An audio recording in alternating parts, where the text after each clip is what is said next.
नमस्कार दोस्तों, स्वागत है आपका मेरे चैनल हरीश फिजियोथेरेपी में। क्या आप लोग कंधे के दर्द से परेशान हैं? क्या कंधे का दर्द आपको रात को सोने नहीं देता, या कोई शोल्डर की जिम इंजरी है जो बार बार से आपके पास आ जाती है, अनस्टेबल शोल्डर या शोल्डर डिसलोकेशन की प्रॉब्लम है? तो ये वीडियो आप ही लोगों के लिए है। इस बार मैंने कोशिश की है एक सीरीज बनाने की जिसका नाम मैंने रखा है अंडरस्टैंडिंग शोल्डर। दोस्तों, शोल्डर बहुत ही मोबाइल जॉइंट है। सबसे ज्यादा मोबाइल होने की एक वजह है कि इसकी स्टेबिलिटी कंपैरेटिवली कम होती है, और इसकी स्टेबिलिटी कम होने की वजह जानने के लिए हमें थोड़ा शोल्डर के लिए आगे बढ़ना पड़ेगा। हम जानते हैं कि बहुत सारे फंक्शंस होते हैं शोल्डर के। अगर आप ध्यान लगाएं तो क्या क्या फंक्शंस होंगे, देखिए। Catching, throwing, lifting, placing a object at a point, और इसके अलावा वेट बियरिंग का भी काम करता है, जैसे क्राउलिंग हुआ या एक पेड़ से दूसरे पेड़ पर जाना, जो कि हम ह्यूमंस थोड़ा मुश्किल से कर पाते हैं। ऐसा क्यों? दोस्तों, ऐसा शोल्डर की बनावट की वजह से होता है। हम लोगों का जो शोल्डर का जॉइंट है, जिसका जो मेन प्लेयर है ग्लेनोह्यूमरल जॉइंट, जिसे हम नॉर्मली शोल्डर जॉइंट कहते हैं, जिस पर बहुत सारी मूवमेंट्स रेंज होती है, जैसे flexion, extension, abduction, adduction, rotation, internal और एक्सटर्नल रोटेशन। ये सारे मूवमेंट्स जो मिलते हैं वो हमें ग्लेनोह्यूमरल जॉइंट में मिलते हैं। और ये जॉइंट को अगर देखें तो ये बॉल एंड सॉकेट टाइप का जॉइंट है, जिसमें सॉकेट छोटा और बॉल बड़ी है। अगर देखें तो हम इसको ऐसी कल्पना भी कर सकते हैं कि एक गोल्फ की बॉल स्टैंड पर पड़ी है तो वो स्टैंड छोटा सा रहेगा, और जो उसके ऊपर बॉल पड़ी है वो बड़ी।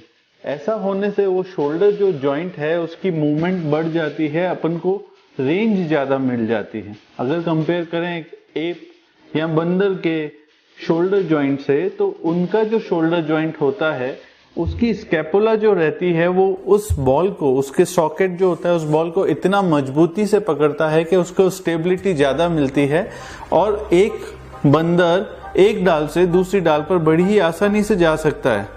पर जहां एक्यूरेसी की बात करें तो जो एक्यूरेसी हम लोगों के पास शोल्डर की है, वैसी एक्यूरेसी बंदर के पास में नहीं है। अगर वो कोई बॉल या कोई ऑब्जेक्ट फेंकना भी चाहे तो ना तो वो ज्यादा दूर तक फेंक सकता है और ना ही ज्यादा एक्यूरेसी के साथ फेंक सकता है। हम शोल्डर की बात कर रहे हैं। शोल्डर का हमारे विकास में बहुत योगदान रहा है दोस्तों। जैसे पत्थर से आग लगाने का काम रहा हो, या हमारे को कोई चीज जैसे भाला फेंकने का काम रहा हो, शिकार करने का काम रहा हो, तो ये सारी की सारी चीजें जो है ये हमारे को शोल्डर की वजह से मिली है। शोल्डर, कंधा, मजबूती और पता नहीं क्या क्या संज्ञाएं दी जा सकती। हम अगर बात करें शोल्डर की तो हम बोलते नहीं है कि परिवार का भार कंधों पर आ गया है या तुम्हारे कंधे मजबूत है। तो ऐसी कई सारी कहावतें जो है वो कंधे के ऊपर ही बनी है। इसकी वजह क्या है? ये कंधा जो है हमारे बहुत से काम करता है दोस्तों। अब आते हैं इस कंधे को समझने में। तो शोल्डर जॉइंट जो है वो एक कॉम्प्लेक्स जॉइंट है। कॉम्प्लेक्स का मतलब ये होता है दोस्तों जहां पर एक से ज्यादा हो। यहाँ पर 4 जॉइंट्स है। पहला है स्टर्नोक्लेविकुलर जॉइंट, दूसरा है एक्रोमियोक्लेविकुलर जॉइंट, तीसरा जो मेन प्लेयर है ग्लेनोह्यूमरल जॉइंट, और चौथा है स्कैपुलोथोरेसिक जॉइंट। दोस्तों, स्कैपुलोथोरेसिक जॉइंट जो है एक फिजियोलॉजिकल जॉइंट है जो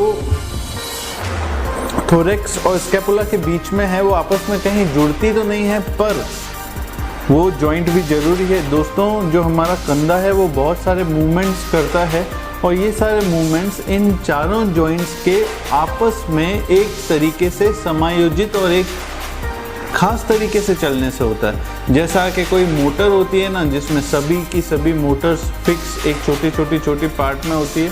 एक छोटी सी भी मोटर बिगड़ जाए तो सारा सिस्टम फेल हो जाता है। वैसा ही कंधे में भी होता है। अगर कंधे में कोई एक आध जॉइंट ऊपर नीचे हो जाए तो मूवमेंट में फर्क आ जाता है, हमें पेन होने लगता है, स्टेबिलिटी नहीं आती है। अगर एक छोटी सी भी कहीं लीकेज हो जाती है मोटर में या कहीं गाड़ी में, तो भी गाड़ी नहीं चलती है। उसी प्रकार से ऐसी प्रॉब्लम होती है। अभी स्टेबिलिटी की बात करें तो जो शोल्डर है उसकी जो स्टेबिलिटी है वो मसल्स पर निर्भर है पूरी तरीके से। जो शोल्डर है उसमें स्टेबलाइजर्स भी है, प्राइम मूवर्स भी है, कोई मसल्स एगोनिस्ट है, कोई एंटागोनिस्ट है। तो वो सारी मसल्स एक साथ में जब काम करती है तो ही शोल्डर जो है वो ढंग से काम कर पाता है। एथलीट्स तो जानते ही हैं कि शोल्डर की कितनी अच्छी इम्पोर्टेंस है हमारे कोई भी स्पोर्ट में। और मैं बात करना चाहूँगा शोल्डर की काइनेटिक्स और काइनेमेटिक्स की। मैं धीरे धीरे आपको इस शोल्डर पर धीरे धीरे सारे के सारे पन्ने खोलता जाऊँगा, अनफोल्ड करता जाऊँगा, और मैं कोशिश करूँगा कि आप लोगों को शोल्डर बहुत ही अच्छे से समझ में आए।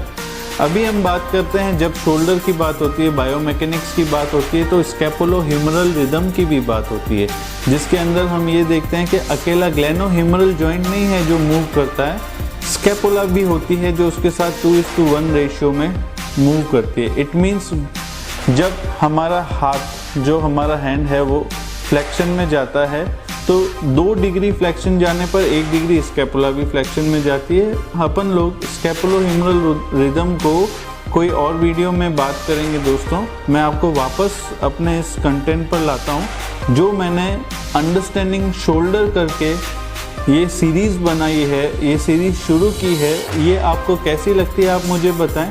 आप मेरे इस चैनल को सब्सक्राइब करें, और साथ के साथ में मैं आपको ये बताना चाहता हूँ कि अगर कोई आदमी जिसको कंधे का दर्द हो जाता है तो वो क्या करे। अगर आप कोई एथलीट हैं या आप कोई फिजियोथेरेपिस्ट हैं तो आप लोग क्या देखते हैं कि बर्फ़ का सेक कर लीजिए, थोड़ा आराम कर लीजिए और उसके बाद में आपको आराम आ जाएगा। जबकि ऐसा नहीं है दोस्तों। जहाँ मैं कह रहा हूँ कि 4 जॉइंट्स आपस में मिल कर के काम कर रहे हैं, तो हमें ये चेक करना पड़ेगा कि किस जॉइंट में कहाँ प्रॉब्लम आ रही है। दोस्तों शोल्डर जो है वो कमर दर्द के बाद में चौथा सबसे बड़ा नॉर्मल कॉमन प्रॉब्लम है, और कई लोगों को महसूस होता है।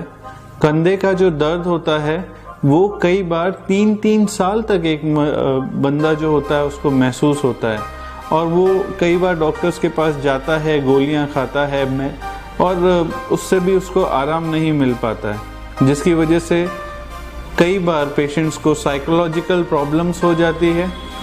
हमें ये पता है कि कंधे को किस तरीके से ठीक करना है, पर कंधे को ठीक करने से पहले हमें उस कंधे की बायोमैकेनिक्स के बारे में पता करना पड़ेगा। एक छोटी सी बात, काइनेटिक चेन की बात करूँगा आपसे। काइनेटिक चेन जो है वो भी शोल्डर के ट्रीटमेंट में बहुत अच्छा रोल निभाती है। जैसे कि कोई प्लेयर जो है बॉल फेंकता है, तभी आप देखते होंगे कि उसका ट्रंक जो होता है वो भी टिल्ट हो जाता है। जो पावर जनरेट होती है वो लोअर लिम्स से जनरेट होती है। तो यदि हम किसी का कंधा एसेस कर रहे हैं तो हमें ये देखना पड़ेगा कि उस कंधे पर उस बंदे के लोअर लिम्ब में तो कोई प्रॉब्लम नहीं है। अगर लोअर लिम्ब में कोई प्रॉब्लम है तो हमें उस चीज़ को ठीक करना पड़ेगा। अगर उसकी काफ में शॉर्टनेस है या उसको बैक में पेन है तो भी उसका कंधा इफेक्ट हो सकता है। दूसरी बात, हमें अगर क्वालिटी ऑफ लाइफ सुधारनी है पेशेंट की तो हमें कंधे को देखना ही पड़ेगा। और हम लोग जानते हैं कि exercise is the first and very best treatment for shoulder. पर कहाँ एक्सरसाइज देनी है, क्या एक्सरसाइज देनी है, कितनी एक्सरसाइज देनी है, हमें ये नहीं पता है। हम लोग जो हाई मोबिलिटी का जॉइंट है उसको कहीं ना कहीं कॉम्प्रोमाइज़ कर जाते हैं। आपको मेरा ये वीडियो कैसा लगा और क्या आप चाहते हैं कि इसके ऊपर और सीरीज़ बनाई जाए? अगर आपका जवाब हाँ है तो मुझे इसमें कमेंट करें, और आपके कोई क्वेश्चंस हो इस कंधे से रिलेटेड तो आप मुझसे पूछें। मैं कोशिश करूँगा आपको अच्छे से अच्छे रिजल्ट्स दूँ, जवाब दूँ, और आपको समझा सकूँ कि हमारा कंधा किस तरीके से काम करता है। देर तक मेरे साथ बने रहने के लिए आपका बहुत बहुत धन्यवाद। Thank you.